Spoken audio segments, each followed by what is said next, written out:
प्रिय छात्रों, Verde Hindi classes में आपका स्वागत है। प्रिय छात्रों, कक्षा 11 की गृह परीक्षा तथा कक्षा 12 की बोर्ड परीक्षा के प्रश्न संख्या 10 में संधि से संबंधित बहुविकल्पीय प्रकार के 3 प्रश्न पूछे जाते हैं। तीनों प्रश्न एक एक अंक के होते हैं, अतः 3 अंक आपको यहाँ बहुविकल्पीय प्रश्नों से प्राप्त होते हैं। संधि विशेषकर स्वर संधि से संबंधित प्रश्न होते हैं।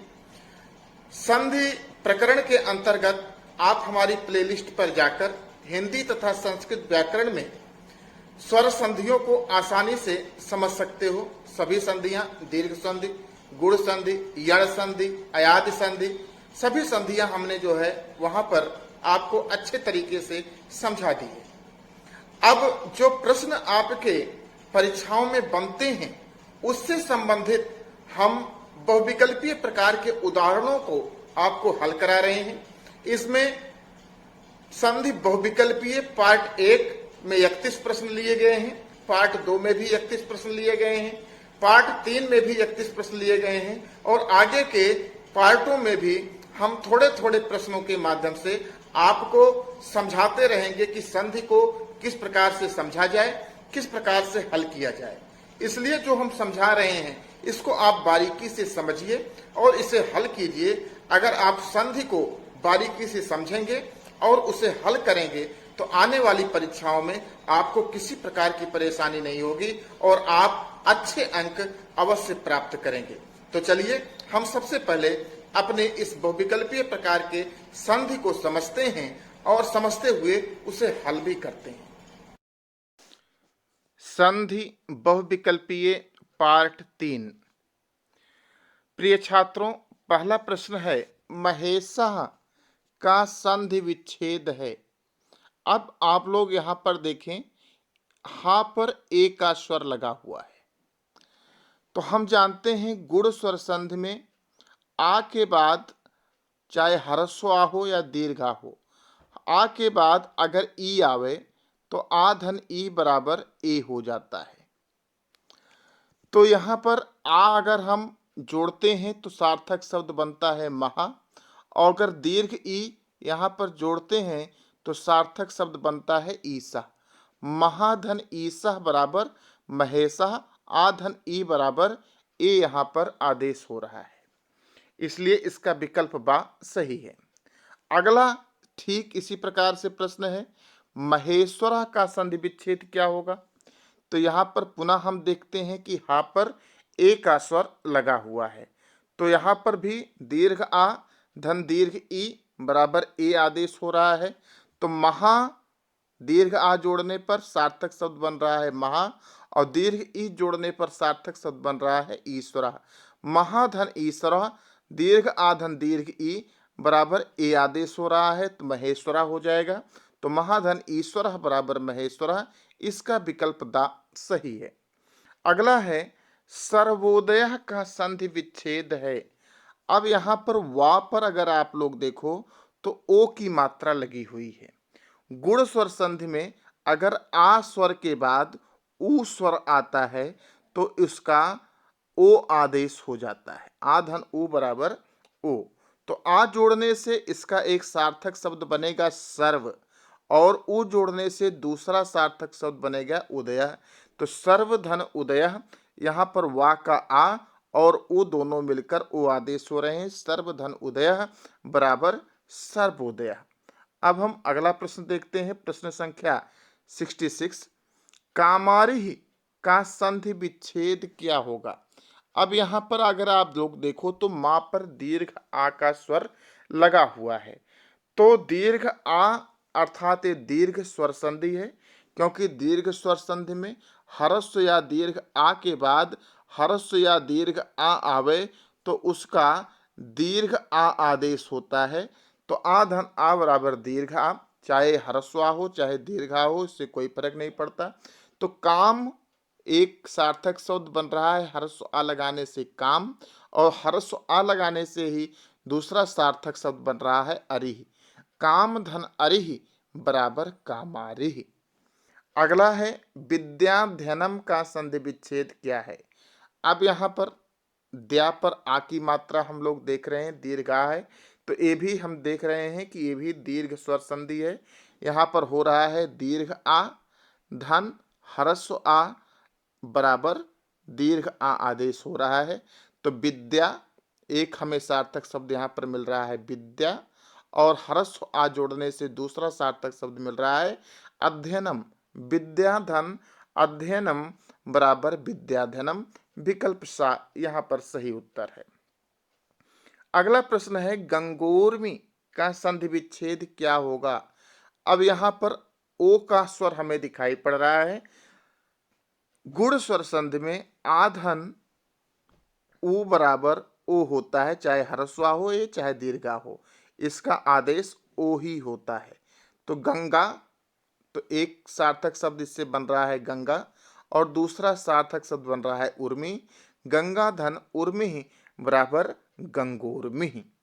अगला प्रश्न, प्रश्न संख्या 69, चंद्रोदय का संधि विच्छेद क्या होगा। चंद्रोदय, यहां पर भी आप देखो ओ का स्वर लगा हुआ है। हमने आपको बताया आ ह्रस्व आ हो या दीर्घा हो के बाद अगर उ आए तो उसका ओ आदेश होता है। तो आ जोड़ने से इसका एक सार्थक शब्द बन रहा है चंद्र, उ जोड़ने से दूसरा सार्थक शब्द यहीं पर बन जा रहा है उदय। चंद्र धन उदय बराबर चंद्रोदय, विकल्प सा सही उत्तर है। अगला, रक्षोपाय का संधि विच्छेद क्या होगा। यहाँ पर भी हम देखते हैं ओ का स्वर लगा हुआ है, ये भी गुण स्वर संधि है। यहाँ पर दीर्घ आ धन ह्रस्व उ मिलकर ओ हो रहे हैं, तो दीर्घ आ जुड़ने से रक्षा और ह्रस्व उ जुड़ने से उपाय, रक्षा धन उपाय दोनों सार्थक शब्द हैं। रक्षोपाय, इसका विकल्प आ सही उत्तर है। अगला प्रश्न हम देखते हैं, प्रत्येक का संधि विच्छेद है।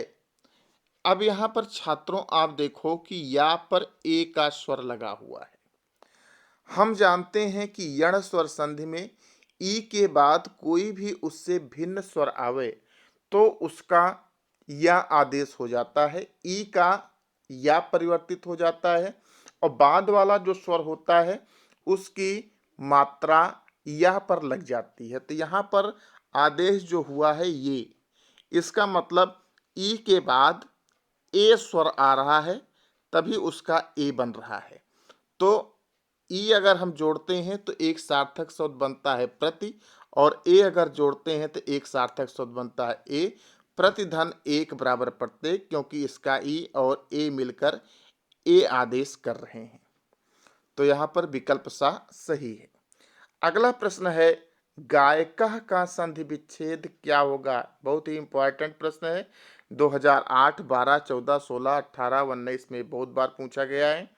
तो गायकः का संधि विच्छेद क्या होगा। तो प्रिय छात्रों, यहाँ पर आप देखो गा का दीर्घ आ और या मिलाकर आय हो रहा है, आय आदेश यहाँ पर हुआ है। अब आय कब होता है, अयादि स्वर संधि में। एचो अया वयः इसका सूत्र है। ए के बाद अगर कोई उससे भिन्न स्वर आवे तो अय, और ओ के बाद आवे तो औ, अय के बाद आवे तो आय, और औ के बाद आवे तो आय हो जाता है, आव हो जाता है। तो यहाँ पर निश्चित रूप से अय पहले आया हुआ है और उसके बाद कोई भिन्न स्वर है। अब भिन्न स्वर क्या है, यहाँ पर या में हम आ देखते हैं तो इसका मतलब यहाँ पर आ है, क्योंकि जो बाद वाला स्वर होगा वो इस पर जो है आय पर, आय के या पर अपनी मात्रा लगाएगा। तो यहाँ पर केवल आय है, इसलिए यहाँ पर ह्रस्व आ का स्वर लगा हुआ है। तो गय धन अकह बराबर गायकः, इसका विकल्प बा सही उत्तर आ रहा है। गय धन अकह बराबर गायकः। इसी प्रकार सायकः, यहाँ पर भी आय हो रहा है, इसका मतलब आय धन आ बराबर आय, यही यहाँ आदेश हो रहा है। तो सय धन अकह बराबर सायकः, सा का सय हो जाएगा और अकह जुड़ जाएगा, अय धन आ बराबर आय आदेश हो जा रहा है, सय धन अकह बराबर सायकः। अगला प्रश्न हम देखते हैं, अक्षरः का संधि विच्छेद है। तो प्रिय छात्रों, यहाँ पर अगर हम देखें तो सा पर दीर्घ आ का स्वर लगा हुआ है, इसका मतलब है दीर्घ स्वर संधि है। दीर्घ स्वर संधि में आ का स्वर दीर्घ हो रहा है, इसका मतलब आ धन आ बराबर दीर्घ आ। तो चाहे ह्रस्व आवे चाहे दीर्घ आवे, सबका आदेश दीर्घ आ होता है। हमें यहाँ पर सार्थक शब्द छांटना है। तो सा धन अक्षरः, साधन अक्षरा साक्षरा विकल्प दा, यहाँ पर सही उत्तर हो रहा है। साधन अक्षरा बराबर साक्षरा। अगला है, तवलकारः का संधि विच्छेद है। प्रिय छात्रों, गुण स्वर संधि में आधन ई बराबर ए आदेश होता है, आधन उ बराबर ओ आदेश होता है, आधन री बराबर अर आदेश होता है और आधन री मिलकर अल आदेश होता है। यहाँ पर तवल कारा में हमें अल मिल रहा है, अल, वा का आ और ल। तो तौ धन ऋकारः, आधन री बराबर अल, तौ धन ऋकारः बराबर तवलकारः, एक गुण स्वर संधि है। इसका विकल्प आ सही उत्तर है। अगला है, अंतरात्मा का संधि विच्छेद क्या होगा। अब यहाँ पर हम रा पर दीर्घ आ देख रहे हैं, तो ये दीर्घ स्वर संधि है और यहाँ पर आधन आ बराबर दीर्घा होता है, चाहे ह्रस्व आवे चाहे दीर्घ आवे, दोनों का उत्तर दीर्घा होता है। आधन आ बराबर दीर्घा। अब हमें यहाँ पर सार्थक शब्द बनाना है। ह्रस्व आ जुड़ के अंतर बन रहा है, अंतर, और दीर्घ आ जुड़कर आत्मा बन रहा है। अंतर धन आत्मा बराबर इसका आदेश दीर्घा हो जाएगा, अंतर आत्मा, अंतरात्मा। तो अंतर धन आत्मा, इसका विकल्प बा सही उत्तर है। अगला प्रश्न, प्रश्न संख्या 77, प्रत्युपकारः का संधि विच्छेद क्या होगा। अब यहाँ पर पुनः आप देखें, या पर ऊ की मात्रा लगी हुई है, तो यण स्वर संधि में ई के बाद अगर ऊ आएगा तो यू होगा। हम जानते हैं कि ई के बाद कोई भी स्वर आवे तो या आदेश होता है, लेकिन जो बाद वाला स्वर होता है उसकी मात्रा लग जाती है। तो ई के बाद अगर ऊ आएगा तो यू आदेश होगा। तो यहाँ पर प्रत्यु है, तो पहले ई जुड़ेगा उसके बाद ऊ जुड़ेगा और उससे दो सार्थक शब्द हमें बनाने होंगे। तो ई जुड़ के बन रहा है सार्थक शब्द प्रति और ऊ जुड़ के सार्थक शब्द बन रहा है उपकारः। प्रतिधन उपकारः बराबर प्रत्युपकारः, इसका विकल्प बा सही उत्तर है। अगला है, मधुरालयः का संधि विच्छेद क्या होगा। यहाँ पर रा पर आ की मात्रा हम देख रहे हैं, हमें समझ में आ गया ये दीर्घ स्वर संधि है। आधन आ बराबर दीर्घ या, चाहे बाद वाला या पहले वाला ह्रस्व हो या दीर्घा हो। तो यहाँ पर केवल हमें सार्थक शब्द बनाना है। तो यहाँ पर सार्थक शब्द बन रहा है मधुर और दूसरा सार्थक शब्द दीर्घ आ जुड़कर बन रहा है आलयः। मधुर धन आलयः बराबर मधुरालयः, विकल्प सा सही उत्तर है। अगला है, भाग्योदयः का संधि विच्छेद है। अब यहाँ पर ओ का स्वर हम देख रहे हैं, गुण स्वर संधि में आ और ऊ जुड़कर ओ बनाते हैं, ओ आदेश होता है, आ धन ऊ बराबर ओ आदेश होता है। तो आ जुड़कर बन रहा है यहाँ पर एक सार्थक शब्द भाग्य और ऊ जुड़कर सार्थक शब्द बन रहा है उदय। तो भाग्य धन उदय बराबर भाग्योदय, इसका विकल्प दा सही उत्तर आ रहा है। सार्थक शब्द हमें भाग्य और उदय प्राप्त हो रहे हैं। अगला प्रश्न है, पवित्रम का संधि विच्छेद क्या है। अब यहाँ पर आप देखिए, पा का आ और वा पर छोटी ई की मात्रा, तो यहाँ पर क्या आदेश हुआ है, अवि। प्रिय छात्रों, अयादि स्वर संधि में हमें जानते हैं कि ओ के बाद कोई भी भिन्न स्वर आवे तो उसका औ आदेश होता है, लेकिन यहाँ पर क्या आदेश हुआ है, अवि। इसका मतलब भिन्न स्वर क्या आया है, ई, क्योंकि इस भिन्न स्वर की मात्रा वा पर लगनी है, तो हो गया अवि। ओ धन ई बराबर अवि। तो हो गया यहाँ पर एक सार्थक शब्द पो और दूसरा सार्थक शब्द इत्रम। पो धन इत्रम बराबर पवित्रम हो गया यहाँ पर। सुरेशः का संधि विच्छेद क्या होगा? अब यहाँ पर पुनः आप देखें ए का स्वर लगा हुआ है और हम जानते हैं गुण स्वर संधि में आ धन ई बराबर ए होता है, तो सुर धन ईसह बराबर सुरेशः। अभ्युदय का संधि विच्छेद क्या होगा? अब यहाँ पर देखिए या पर ऊ की मात्रा लगी हुई है, ये यण स्वर संधि है।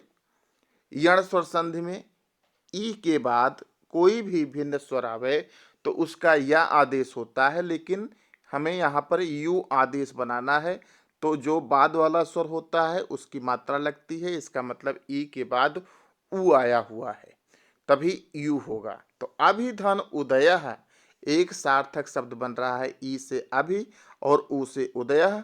अभिधन उदयः बराबर अभ्युदयः, इसका विकल्प बा सही उत्तर है। अगला प्रश्न हम देखते हैं। अन्वयः का संधि विच्छेद क्या होगा? अब गुण स्वर संधि में ई के बाद कोई भी भिन्न स्वर आवे तो या आदेश होता है, लेकिन ऊ के बाद अगर कोई भिन्न स्वर आवे तो वह आदेश होता है। तो यहाँ पर वह अकेला है तो भिन्न स्वर क्या आएगा? आ आएगा, क्योंकि आ का स्वर वा पे लगेगा तभी वह आदेश होगा। ऊ धन आ बराबर वा, तो यहाँ पर ऊ से एक सार्थक शब्द बन रहा है अनु और आ से बन रहा है अयः। अनुधन अयः बराबर अन्वयः, इसका विकल्प आ सही उत्तर है। अगला है भावकः का संधि विच्छेद है। अब यहाँ पर आप देखें भा का दीर्घ आ और वा मिलकर आओ आदेश कर रहे हैं। आओ आदेश कहाँ होता है? अयादि स्वर संधि में। अयादि स्वर संधि में जब औ के बाद कोई भी उससे भिन्न स्वर आता है तो वहां पर आओ आदेश होता है। तो औ के बाद भिन्न स्वर कौन सा आएगा, इसको हम कैसा जानेंगे? हम वा पर देखेंगे या वा पर कौन सा स्वर लगा हुआ है। तो वा पर हरस्व आ का स्वर लगा हुआ है, इसका मतलब औ के बाद अगर आ आवे तो आओ आदेश हो जाएगा। तो औ को जोड़ने पर हमें यहाँ पर एक सार्थक शब्द बन रहा है भव, और आ जोड़ने पर सार्थक शब्द बन रहा है अकह। भव धन अकह बराबर भावकः, ये इसका विकल्प बा सही उत्तर है। अगला है ब्रह्मर्षि का संधि विच्छेद क्या होगा? अब प्रिय छात्रों, यहाँ पर ब्रह्म के हा में आ लगा हुआ है और सी के ऊपर रा लगा हुआ है, इसको जोड़कर अर आदेश हो रहा है। यहाँ पर आपको अर आदेश मिल रहा है। अब अर आदेश कहाँ पर होता है? गुण स्वर संधि में आ धन री बराबर अर होता है। यहाँ पर पहले आ आना चाहिए और उसके बाद फिर री आना चाहिए। आ धन री बराबर अर आदेश होता है। तो ब्रह्म धन ऋषि बराबर ब्रह्मर्षि, यहाँ पर गुण स्वर संधि है और विकल्प सा इसका सही उत्तर है। अगला प्रश्न है देवेंद्र का संधि विच्छेद क्या होगा? अब प्रिय छात्रों, यहाँ पर वा पर ए की मात्रा लगी हुई है, तो आ धन ई बराबर ए होता है एक गुण स्वर संधि में। तो आ से देव बन गया और ई से इंद्र बन गया। देव धन इंद्र बराबर देवेंद्र, इसका विकल्प बा सही उत्तर है। अगला है मात्राज्ञा। यहाँ पर हम देख रहे हैं दीर्घ आ लगा हुआ है, अर्थात दीर्घ स्वर संधि है। मात्र एक बन रहा है सार्थक शब्द और दूसरा सार्थक शब्द दीर्घ आ लगाने से आज्ञा बन रहा है। तो मात्र धन आज्ञा बराबर मात्राज्ञा, तो इसका विकल्प आ सही उत्तर है। मात्र धन आज्ञा बराबर मात्राज्ञा। अगला प्रश्न है वारिसः का संधि विच्छेद क्या होगा? अब यहाँ पर रा पर दीर्घ ई का स्वर लगा हुआ है, तो यहाँ पर इसका मतलब छोटी ई या बड़ी ई, फिर छोटी ई या बड़ी ई अर्थात ह्रस्व ई या दीर्घ ई मिलकर दीर्घ ई आदेश करते हैं। तो वारी धन ईसह बराबर वारिसह, हरस ई धन दीर्घ ई बराबर दीर्घ ई यहाँ पर हो रहा है। विकल्प सा इसका सही उत्तर है।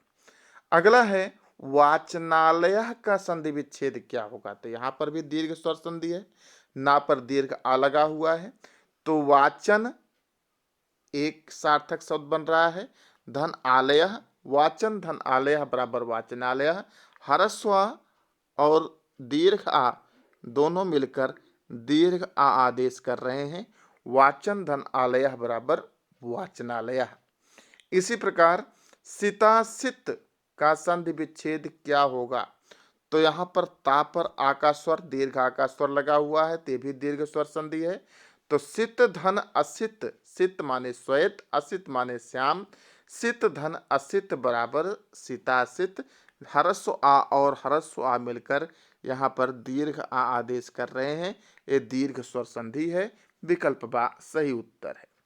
अगला प्रश्न, प्रश्न संख्या 91। सदाचारोपदेशः का संधि विच्छेद है। यहाँ पर हमें सदाचार एक सार्थक शब्द बन रहा है और ओ का स्वर लगा हुआ है। हम गुण स्वर संधि में जानते हैं, आ के बाद अगर उ आवे तो क्या हो जाता है, ओ आदेश हो जाता है। तो आ धन उ बराबर ओ, तो सदाचार धन उपदेशः बराबर सदाचार उपदेशः।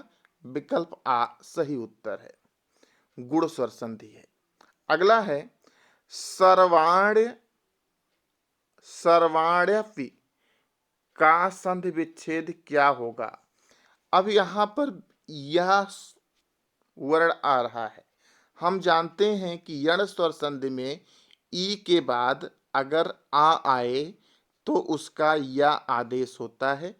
तो पहले ई आना चाहिए। सर्वाण से हम बनाएंगे सार्थक शब्द सर्वाणी और आ से जोड़कर सार्थक शब्द बनाएंगे पी जोड़कर अपि। सर्वाणी धन अपि बराबर सार्वाण्यपि। तो विकल्प दा इसका सही उत्तर है। अगला है धावकः का संधि विच्छेद क्या होगा।